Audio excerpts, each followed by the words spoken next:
Hello students. तो कैसे हैं आप लोग? उम्मीद है अच्छे होंगे, आपकी पढ़ाई अच्छी चल रही होगी और सब कुछ बढ़िया होगा। तो आज का जो ये वीडियो है ये खास होने वाला है। खास किस मायने में? तो ये हमारे चैनल दक्ष क्लासेस 369 और हमारा हम इस वजह से बोल रहे हैं क्योंकि सिर्फ मेरा चैनल नहीं है, ये आपका भी चैनल है। जितना मेरा है उतना आपका है और हम और आप मिल करके ये चैनल शुरू करने का मतलब ही यही था, उद्देश्य यही था कि हम और आप मिल करके तांडव करने वाले हैं यहाँ पे। तांडव किस सेंस में? पढ़ाई के क्षेत्र में। मतलब आतंक मचेगा, आतंक। और वो करने के लिए क्या करना होगा कि आपको हमारे साथ जुड़ना होगा।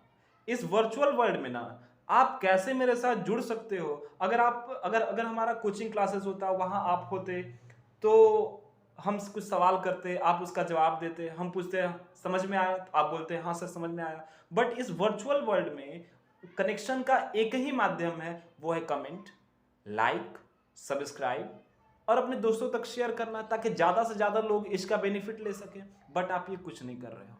और 50 video is not a joke man, ये जोक नहीं है भाई। और ऐसी परिस्थिति में जब आप मुझे सपोर्ट नहीं कर रहे हो, ना आप लाइक कर रहे हो, ना सब्सक्राइब कर रहे हो, ना आप कमेंट कर रहे हो, कुछ नहीं, लेकिन फिर भी हमने 50 वीडियो अपलोड किया है इस एक महीना के दरमियान में। आप समझ सकते हो मैं कितना एफर्ट लगा रहा हूं आपके लिए। और मुझे पूर्ण विश्वास है कि, और ऐसा भगवत गीता में भगवान श्री कृष्ण ने भी कहा है कि सत्य, निष्ठा, ईमानदारी के साथ किया गया हर एक काम परिपूर्ण होता है।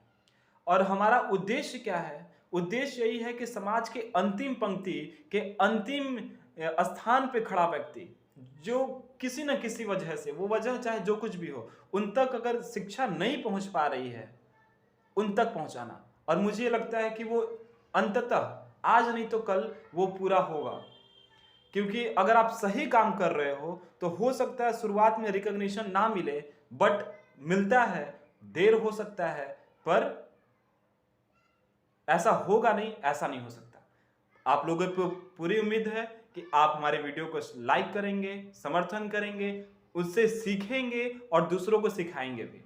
तो बढ़ते हैं आज की वीडियो की तरफ। और ये वीडियो एक मायने में और खास है कि आज जो हमारा वीडियो है वो ऐसा टॉपिक है कि ये सबके लिए जरूरी है। चाहे वो क्लास 6 का स्टूडेंट हो, 7 का हो, 8 का हो, 9 का हो, 10 का हो, 11 का हो, 12 का हो, चाहे वो ग्रेजुएशन कर रहा हो, वो कॉम्पिटिटिव वर्ल्ड में हो, या फिर वो जॉब कर रहा हो। मतलब हर वो इंसान जिसका कहीं ना कहीं पास्ट में या प्रेजेंट में मैथ से रिलेशन रहा हो, मैथ से उसका संबंध रहा हो किसी न किसी तरीका से। क्योंकि ये जो क्वेश्चन है, एक क्वेश्चन है, y x to the power 0 is equal to 1। x to the power 0 हमारा 1 क्यों होता है? ये बहुत ही मतलब सिंपल चीजें हैं और हम जानते हैं कि x टू द पावर 0 या फिर किसी भी नंबर का पावर 0 1 होता है। आप 6 का पावर ले लो 1, 7 का पावर 1, आप कोई नेगेटिव नंबर ले लो उसका पावर 0 करो 1 होता है। आप कोई इरेशनल नंबर ले लो उसका पावर 0 1 होता है। मतलब हर एक नंबर जिसका पावर 0 उसका वैल्यू 1 क्यों होता है? वजह क्या है? आज तक ना हम ये जानने का प्रयत्न किए, और जो लोग जानने का प्रयत्न किए वो अगर अपने स्कूल के टीचर से पूछते हैं कि सर जी ये x टू द पावर 0 1 हुआ तो फिर क्यों हुआ, तो उनको ये कह दिया जाता है कि ये होता है, बस मान लो ये होता है। और आप इसी सिद्धांत पे आप भी ये मान लिए कि हाँ ये होता है, पर क्यों होता है ना हम जानने की कोशिश किए और ना हम कभी जान पाए। तो आज का वीडियो इसी पर है, क्योंकि दक्ष क्लासेस 369 चैनल पे हर वो चीज सॉल्व करवाया जाएगा, हर वो चीज बताया जाएगा जो और जगह नहीं बताई जा रही है। जो कंसेप्ट और जगह नहीं दिया जा रहा है वो कंसेप्ट आप तक पहुंचाया जाएगा। उम्मीद है आपको ये अच्छा लगेगा और इससे आप दूसरों तक भी पहुंचाएंगे इस ज्ञान को। भले ही वीडियो को शेयर करें या ना करें, पर इस कंसेप्ट को आप दूसरों तक जरूर पहुंचाना, क्योंकि ये बहुत ही बेहतरीन, बहुत ही लाजवाब कंसेप्ट है। ठीक है, तो आखिर किसी भी नंबर का पावर 0 1 क्यों? 6 to the power 0 is equal to 1, 7 to the power 0 is equal to 1, -5 to the power 0 is equal to 1, √2। In fact irrational number का भी आप √3 ले लो, पावर 0 वैल्यू 1 क्यों? ऐसा इस वजह से एक छोटा सा लॉजिक है बस, और कुछ नहीं है। एक छोटा सा लॉजिक है। वो लॉजिक क्या है कि आप जानते हो कि a to the power m और a to the power n अगर बेस सेम हो, पावर एंड एक्सपोनेंट चैप्टर में आपने पढ़ा होगा कि अगर बेस सेम हो तो पावर क्या हो जाता है, माइनस हो जाता है। बिल्कुल सही। अगर हम let m is equal to n, अगर हम ये मान लें कि m और n जो है वो बराबर हो गया, m और n बराबर है, तो एक बात बताइए हमको, a to the power m, n के जगह भी a to the power m लिख देते हैं क्योंकि ये दोनों तो बराबर है, तो n के जगह m लिख दीजिए, m के जगह n लिख दीजिए, तो हम n के जगह m लिख दिए। अब इससे आप लिखोगे तो m माइनस m लिखोगे।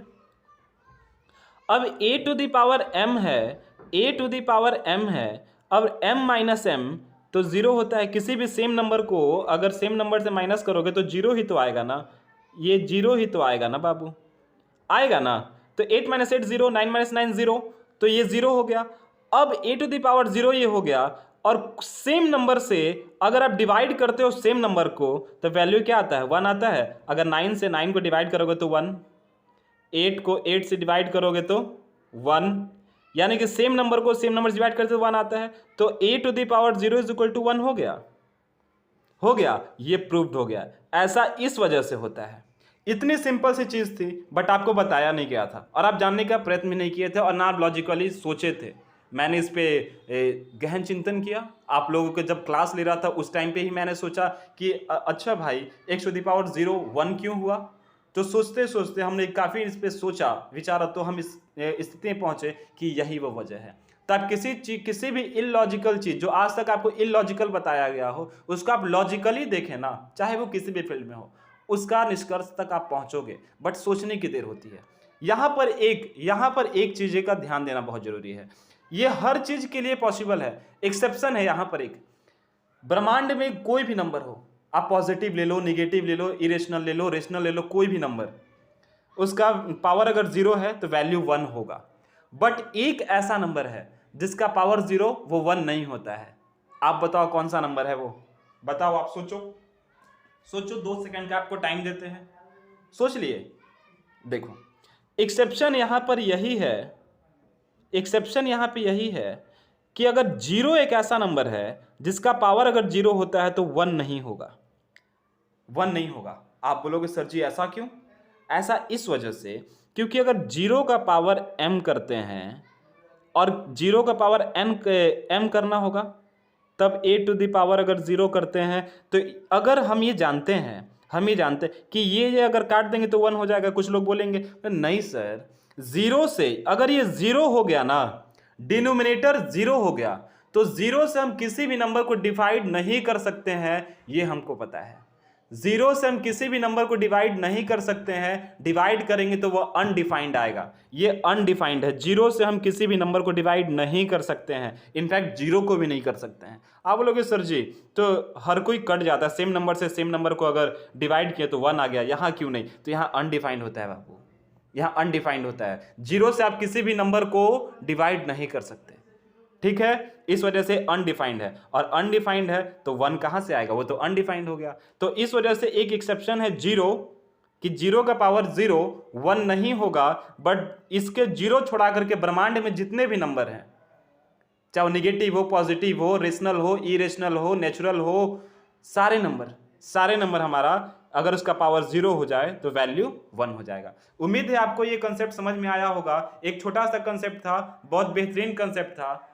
छोटी चीज़ें ही बड़ा इम्पैक्ट डालती है, छोटी चीज़ें ही बड़ी इम्पैक्ट डालती है, इस बात का ध्यान रखना, ठीक है? और इसे देखना और इस कंसेप्ट को अपनों तक पहुंचाना। और जो टीचर आज तक ये कह रहे थे बस ये होता है, उनको ये वीडियो का लिंक भेज देना कि सर जी आप ये देख लो, ये यूनिवर्सल ट्रुथ नहीं है, इसके पीछे लॉजिक है, वो लॉजिक जानना जरूरी है। ये लॉजिक था। उम्मीद है आपको पसंद आया होगा।